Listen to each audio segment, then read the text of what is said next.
والنور يهدي الحائرين ضياؤه. Assalamualaikum warahmatullahi wabarakatuh. Waalaikumsalam warahmatullahi wabarakatuh. Alhamdulillahilladzi arsala rasulahu bil huda wa dinil haqq liyudhhirahu 'ala dini kullih walau karihal kafirun walau karihal musyrikun. Asyhadu an la ilaha illallah wahdahu la syarika lah wa asyhadu anna sayyidana Muhammadan abduhu wa rasuluhu, amma ba'd. Anak-anakku dari kelas 11 MIPA 1 yang berbahagia, kita berjumpa kembali dalam pembelajaran pendidikan agama Islam kelas 11. Ya, hari ini kalian semua hadir, sehat semua ya? Alhamdulillah. Dan untuk mengawali pembelajaran kita pada kesempatan kali ini, kita awali dulu dengan berdoa. Silakan dari kalian, mungkin ketua kelas bisa memimpin untuk berdoa pada kesempatan kali ini. Silakan. Tempat duduk siap, gerak. Sebelum mengawali pembelajaran pada pagi hari ini, berdoa mulai. Bismillahirrahmanirrahim. Raditu billahi robba. Ya, terima kasih. Dan sebelum itu akan Pak Budoli absen untuk kehadiran kita pada kesempatan kali ini ya. Oke, yang pertama Billy Septia Nugroho. Ya. Kemudian Syahril Dwi Saputra. Iya. Pada kesempatan hari ini ya, semuanya hadir. Alhamdulillah kalian semuanya sehat. Berarti kalian semua hari ini hadir. Dan kalian hari ini ada yang bersedih nggak ini? Nggak ada ya. Bahagia semua ya. Alhamdulillah. Hadir semua, bahagia semua. Berarti pada kesempatan kali ini kita siap untuk pembelajaran pada pagi ini. Ya, anak-anakku yang berbahagia. Kemudian pada kesempatan yang lalu kita sudah membahas berkaitan dengan syaja'ah atau keberanian. Nah, pada pagi ini kita akan belajar tentang khutbah, tabligh, dan dakwah. Kemarin kita sudah berbicara tentang syaja'ah atau keberanian. Termasuk pada kesempatan ini, seseorang yang berkhutbah, bertabligh, berdakwah itu juga membutuhkan yang namanya keberanian. Berani, mental, dan seterusnya. Namun sebelum itu mungkin di antara kalian ketika yang putra terutama ya, ketika mengikuti khutbah Jumat dan sebagainya, kalian tentunya sudah pernah mendengarkan atau menyimak khutbah ya. Di antara rukun-rukun khutbah Jumat mungkin ada yang kalian tahu? Siapa? Iya, Mas Fadil bisa diulang lebih keras apa Mas? Membaca syahadat dan wasiat takwa. Iya, membaca syahadat dan wasiat takwa, betul sekali. Di antaranya adalah membaca syahadat dan wasiat takwa. Meskipun anak-anakku yang berbahagia, kemudian nanti kalian akan kita bagi dalam kelompok ya. Namun sebelumnya perlu kita perhatikan dulu, bisa kalian lihat yang ada di slide ya, bahwasannya kita hari ini akan mempelajari tentang khutbah, tabligh, dan dakwah. KD kita adalah menganalisis pelaksanaan khutbah, tabligh, dan dakwah, kemudian menyajikan ketentuan khutbah, tabligh, dan dakwah. Kemudian nanti setelah pembelajaran ini kalian diharapkan mampu untuk menguraikan pengertian dari khutbah, tabligh, dan dakwah, kemudian dalil-dalilnya apa ya. Kemudian nanti kalian juga harus menelaah ya, diharapkan mampu untuk menelaah ketentuan-ketentuan yang berkaitan dengan khutbah, tabligh, dan juga dakwah. Nah, kemudian langkah-langkah pembelajaran kita pada kesempatan kali ini, nanti yang pertama yang kita akan cermati, akan kita amati bersama-sama sebuah video pendek. Ya, nanti silakan diamati, dicermati dengan baik. Kemudian nanti kalian juga akan berdiskusi sesuai dengan tema pada kelompok kalian masing-masing. Kemudian nanti setelahnya kalian harus mempresentasikan hasil diskusi atau hasil kerja dari kelompok kalian. Baru kemudian setelah itu Pak Fudoli akan menyampaikan sebagai penguatan dan sebagai konfirmasi dari pembelajaran pada kesempatan kali ini. Ya, silakan diamati nanti apa yang kalian temukan dari sini, silakan diperhatikan.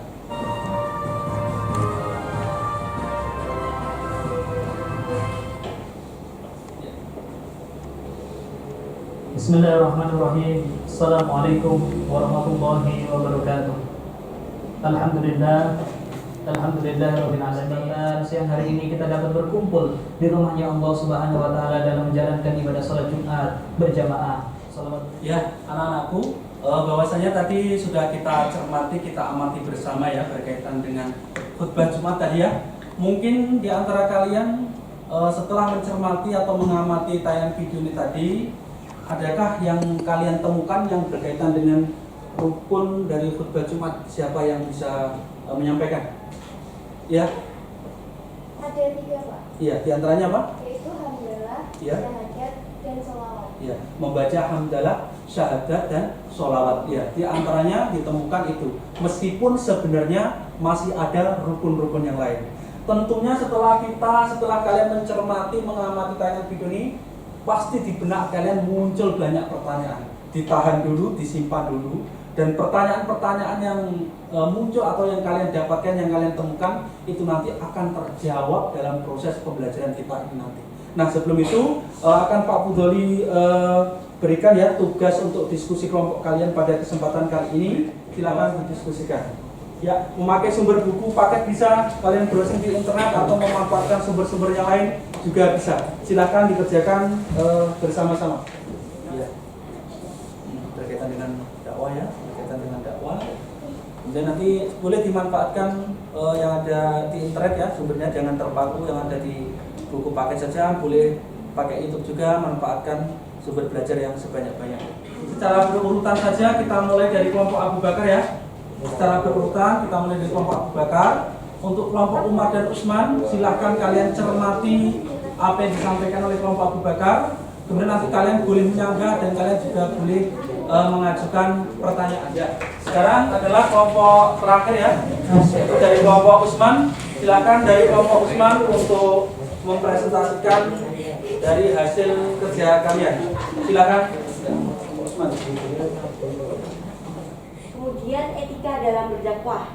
Yang pertama adalah dakwah dilaksanakan dengan hikmah, yaitu ucapan yang jelas, tegas, dan sikap yang bijaksana.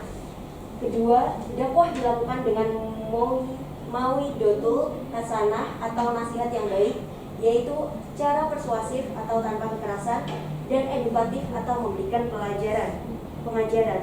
Yang ketiga adalah dakwah dilaksanakan dengan memberi contoh yang baik atau uswatun hasanah. Oke, sekian dari presentasi dari kelompok kami. Sampai di sini, adakah yang ingin bertanya? Ya, persilahkan. Bagaimana pendapat kalian jika dakwah dilakukan dengan memaksa atau kekerasan? Baik, terima kasih pertanyaannya. Akan dijawab oleh anggota saya. Karena kewajiban kita adalah sebatas mengajak dan bukan memaksakan kehendak. Oke, cukup. Sekian dari presentasi dari kami. Jika ada kekurangannya, mohon maaf. Wassalamualaikum warahmatullahi wabarakatuh. Waalaikumsalam. Ya, tepuk tangan untuk kelompok Utsman ya. Terima kasih. Silakan kembali ke tempat. Ya, demikian ya anak-anakku. Kalian dari kelompok Abu Bakar, Umar dan Utsman sudah menyampaikan, sudah mempresentasikan hasil kerja kalian ya, berkaitan dengan dakwah, khutbah, kemudian juga tabligh. Ya, tadi ada beberapa pertanyaan yang muncul ya, berkaitan dengan khutbah, tabligh, dan dakwah itu.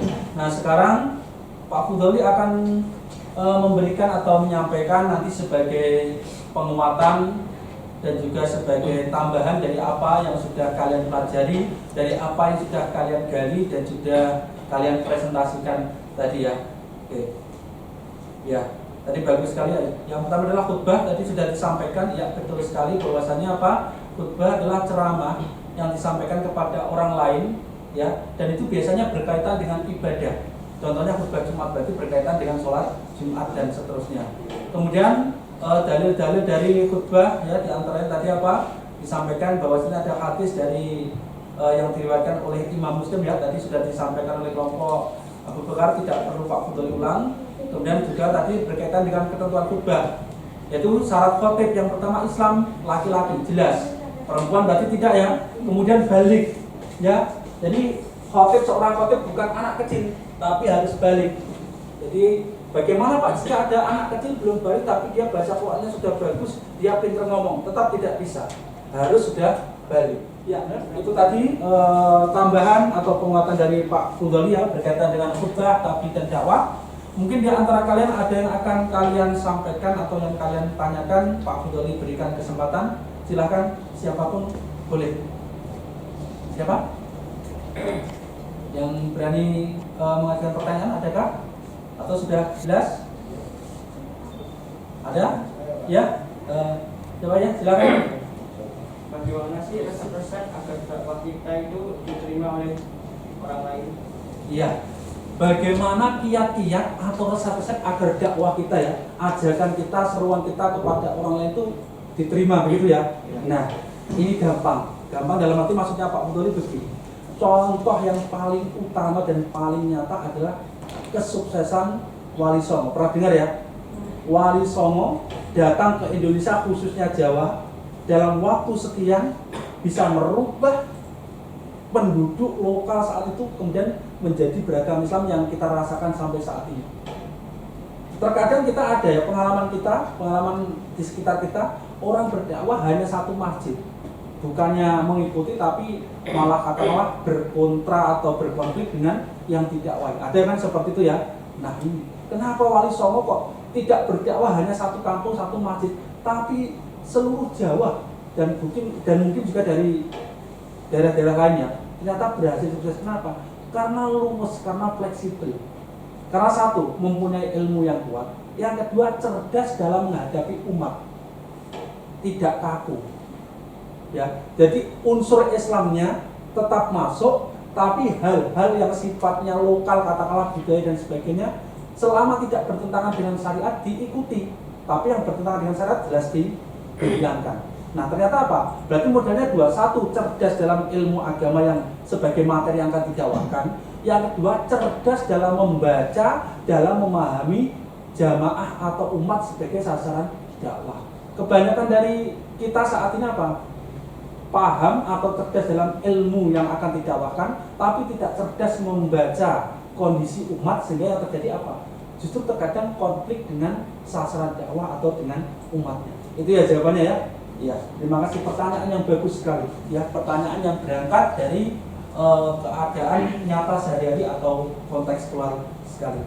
Ya, anak-anakku, sebelum pembelajaran ini kita akhiri, mungkin perlu kita simpulkan ya. Ada hal yang perlu kita simpulkan dari pembelajaran ini. Mungkin dari kalian ada yang berani untuk menyimpulkan apa yang menjadi poin-poin dalam pembelajaran kali ini? Saya. Ya. Kesimpulan yang telah saya catat yaitu 1. Khutbah bermakna memberi nasihat agama dalam kegiatan ibadah. 2. Tablik berarti menyampaikan, memberitahukan kebenaran kepada orang lain secara lisan. 3. Dakwah berarti memanggil, menyeru, mengajak akan sesuatu hal, yakni kegiatan mengajak orang lain pada ajaran agama. Dan yang terakhir adalah dakwah bisa dengan lisan dan dakwah dengan perbuatan nyata. Bagus sekali ya, bahwasanya poin-poin atau kesimpulan sudah disampaikan oleh Mbak Devi ya. Itu tadi di antara apa yang menjadi inti dari pembelajaran kita kali ini. Ya, anak-anakku, kemudian nanti kalian ada tugas untuk kalian kerjakan di rumah ya. Bahwasanya ini formnya untuk format tugasnya ya tugas individu. Ya, tugas individu. Ini nanti kalian yang pertama adalah menganalisis video yang ada di link YouTube ini. Nanti silakan diklik ini, maka akan tertaut atau langsung nanti masuk ke YouTube ya, nanti silakan dibuka. Nah, kemudian nanti tugasnya adalah pada intinya tentang perbedaan antara khutbah, tabligh dan dakwah. Ya, apa perbedaan khutbah dengan tabligh dan dakwah? Dari segi waktunya, kalau khutbah Jumat kapan, kalau dakwah atau tabligh kapan? Perbedaan yang kedua berkaitan dengan pelaksana atau orang yang melaksanakannya. Yang ketiga berkaitan dengan audiens atau mustami'innya. Kemudian yang keempat berkaitan dengan ketentuannya. Nah, format ini sudah ada di link ya, nanti silahkan dibuka yang Pak Fudoli share di WA Group. Jadi nanti kalian nggak usah membuat kolom-kolomnya, tapi tinggal download dari link yang sudah Pak Fudoli share. Begitu ya, apakah tugasnya bisa dipahami anak-anak? Bisa. Iya. Nah, kemudian anak-anakku, pada pembelajaran kita kali ini tentunya banyak kekurangan ya yang perlu kita sempurnakan bersama-sama. Tapi pada intinya untuk pembelajaran kali ini berkaitan dengan khutbah tapi dan dakwah, apakah kalian merasa senang ketika melaksanakan pembelajaran kali ini tadi? Senang ya? Alhamdulillah, karena tentunya dengan pembelajaran ini akan menambah ilmu atau wawasan kita kalian berkaitan dengan khutbah, tabligh dan dakwah. Begitu ya? Ya. Oh, anak-anakku, kemudian untuk menutup atau mengakhiri pembelajaran kali ini, tentunya kita tutup dengan doa agar kita mendapatkan keberkahan atau keberkahan. Silakan dipimpin salah satu untuk memimpin doa kafaratul majelis. Coba dulu, siap gerak. Sebelum mengakhiri pembelajaran pada hari ini, berdoa mulai. Bismillahirrahmanirrahim. Subhanakallahumma wa bihamdika. Ya, terima kasih anak-anakku untuk pulangnya hati-hati ya. Nah, kemudian dari Pak Fuzoli banyak kekurangan, mohon maaf. Akhirnya wassalamualaikum warahmatullahi wabarakatuh.